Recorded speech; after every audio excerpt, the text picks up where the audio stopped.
Oke, salam kawan, ucapkan terima kasih banyak karena bersama saya di channel saya ini dan sarap kawan di luar sana sehat seperti biasa ya.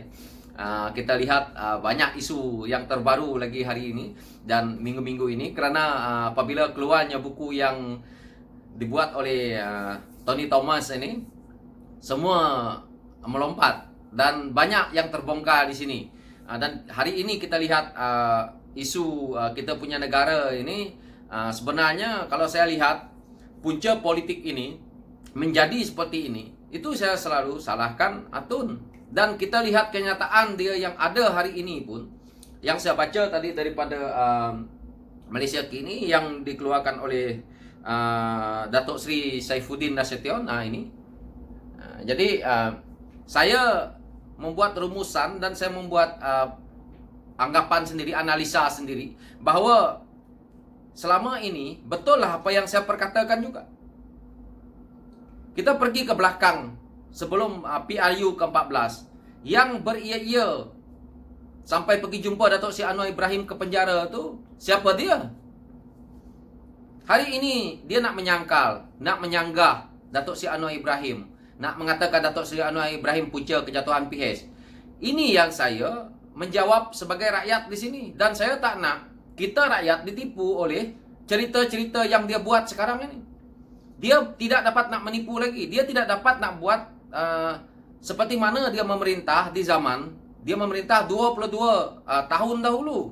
Kerana di zaman dia 22 tahun dahulu, dia menggunakan media-media yang dikawal oleh kerajaan, yaitu seperti TV3, TV1, TV2, dan akhbar-akhbar yang ada waktu itu. Sekarang ini dunia berjalan di landasan yang lain, yaitu menggunakan media sosial, sosmed.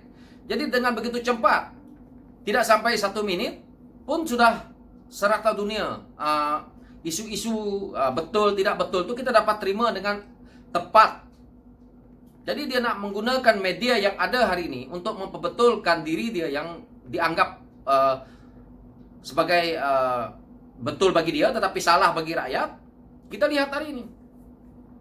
Saya membuat penilaian bahwa apa yang dia keluarkan ini, yang mana dia mengatakan kejatuhan PH itu kerana Datuk Seri Anwar Ibrahim dan kerana Datuk Seri Anwar Ibrahim tidak mendapat sokongan. Ya, saya setuju di situ. Kerana sampai hari ini Datuk Seri Anwar Ibrahim tidak cukup sokongan seperti mana yang kita lihat. Kita tahu bahawa yang betul-betul fruit menyokong Datuk Seri Anwar Ibrahim itu 90 lebih kerusi, 92, 94 macam tu. Tetapi kita harus ingat yang meletakkan jawatan itu adalah dia sendiri. Igawan yang paling menakutkan Tun ini tadi, mungkin kalau dia tidur, dia nak tidur ataupun dia bangun pagi, dia mungkin dia seperti dalam ketakutan. Kalau dia keluar dari pintu, dia takut ada media akan ditanya soalan. Ini soalan yang paling Tun takut. Bila Tun nak menyerah jawatan kepada Datuk Seri Anwar Ibrahim sebagai PM ke-8, itulah yang paling dia takut, soalan dari media ataupun dari rakyat. Setiap kali dia menjawab soalan ini, Tun tidak pernah menjawab yang menyenangkan hati penyokong PH, penyokong PKA, dan rakyat yang menyokong kepada parti PH, parti PKA, komponen PH lah. Nah, jadi inilah yang berlaku sampai hari ini. Kalau dia nak menyangkal bahawa dia sendiri pun tidak pernah menjawab, dan sampai hari dia meletak jawatan pun orang-orang PH tidak tahu. Jadi tidak payah Tun nak bertolak dalih dengan cerita dia panjang-panjang di media sosial yang mana yang kita baca. Saya punya jawapan inilah mudah. Dan kita lihat kejatuhan PH itu setelah dia itu memang betul. Kalau nak mengatakan Datuk Seri Anwar Ibrahim tidak mempunyai sokongan yang cukup, ya saya terima di situ kerana memang ada 92, 94 kursi. Tetapi kalau Tun menyerahkan kepada Datuk Seri Anwar Ibrahim, waktu dia tidak letak jawatan itu, saya pun rasa perkara ini tidak akan berlaku karena GPS tetap masih bersama. GPS ada 18, 19 kursi, campur dengan 92 ada berapa? Itu sudah kita nampak.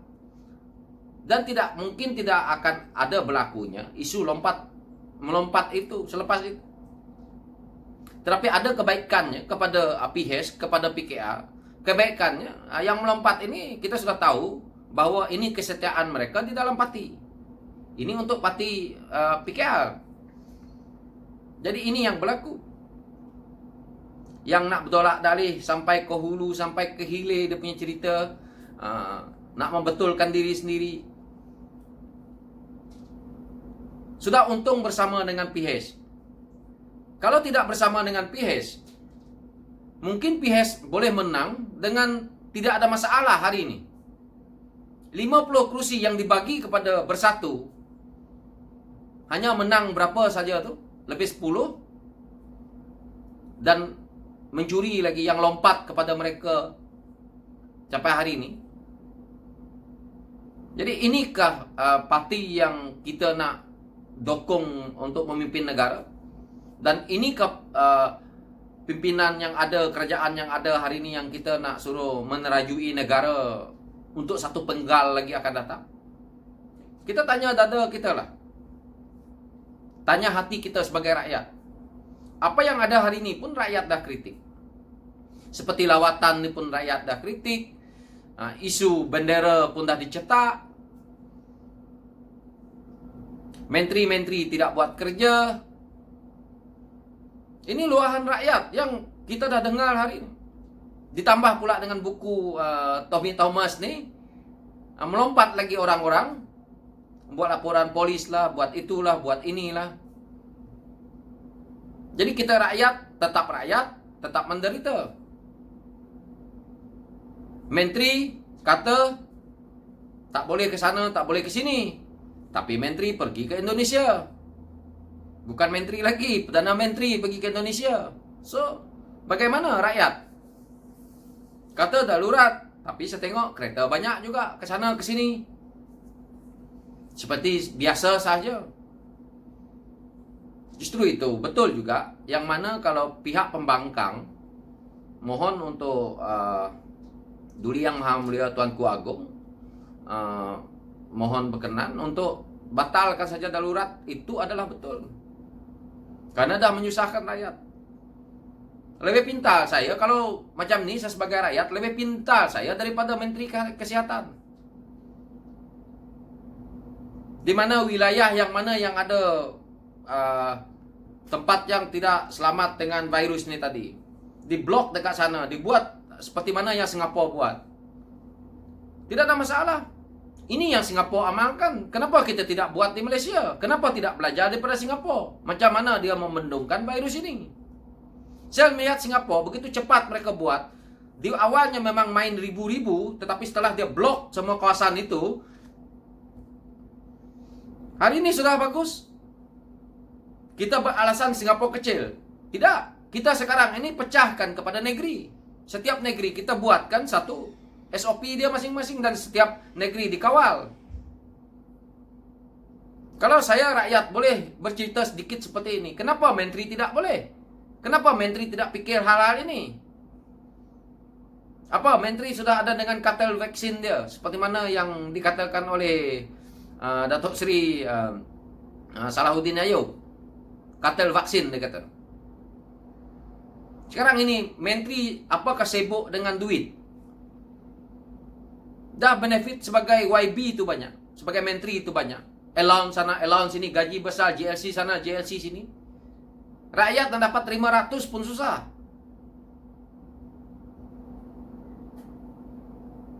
Dah lah mereka ni gaji daripada duit rakyat, menyusahkan rakyat.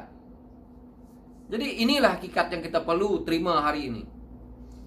Jadi saya tidak nak mengulas panjang isu-isu ini, tetapi isu yang mana kalau kita lihat tadi Tun, isu keadaan negara kita hari ini semuanya berpunca daripada awalnya Tun lah. Saya ambil secara kasarnya. Kerana Tun meletak jawatan ini dan naiknya kerajaan PN ini, Perikatan Nasional mereka ini, terlahirlah menteri-menteri yang tidak ada kualiti.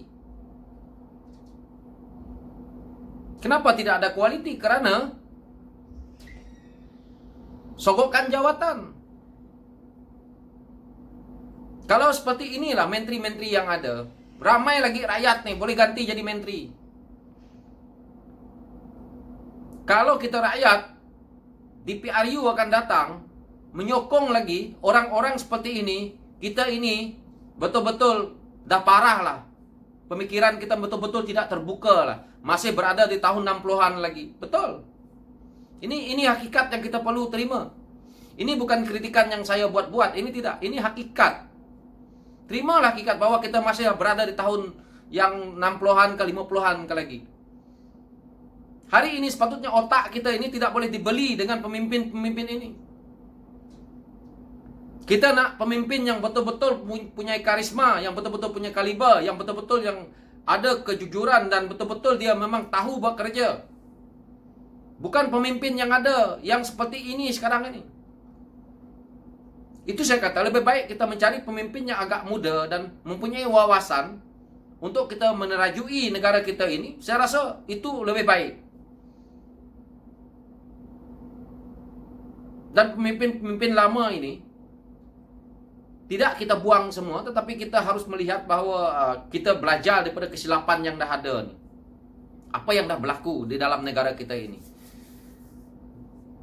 Kerana perubahan dunia seperti kita lihat IT ini begitu cepat. Dan pemikiran manusia dah berubah jauh. Kita masih nak ke belakang lagi dengan main isu-isu perkauman, main-main isu agama. Dah tidak sesuai lagi. Apalagi negara kita ini berbilang bahasa, berbilang kaum. Jadi ini yang kita harus buat untuk kita mengubah kepada generasi akan datang supaya negara kita ini maju. Dan kita sebagai rakyat kita tidak boleh memikir bahawa apa yang dah mereka ni lakukan kita akan kehilangan, tetapi tidak apa. Kita mungkin boleh mengubah dan kita anggap saja seperti negara Singapura. Singapura tidak mempunyai hasil pun mereka boleh bangunkan negara mereka, terkenal di dunia. Jadi kita Malaysia yang masih mempunyai pendapatan ataupun penghasilan daripada sumber kekayaan negara kita ini, kita mungkin boleh bina lagi. Dan kita anggap mereka yang ambil harta negara ini, yang ambil rasuah, yang mencuri duit rakyat, ini kita anggap dosa mereka sendiri dan mereka akan tanggung kepada kita rakyat. Dan ini saja daripada saya. Yang salah daripada saya itu selalunya memang saya. Dan saya harap kawan-kawan paham apa yang saya perkatakan ini. Dan sekian dulu dari saya. Terima kasih. Thank you.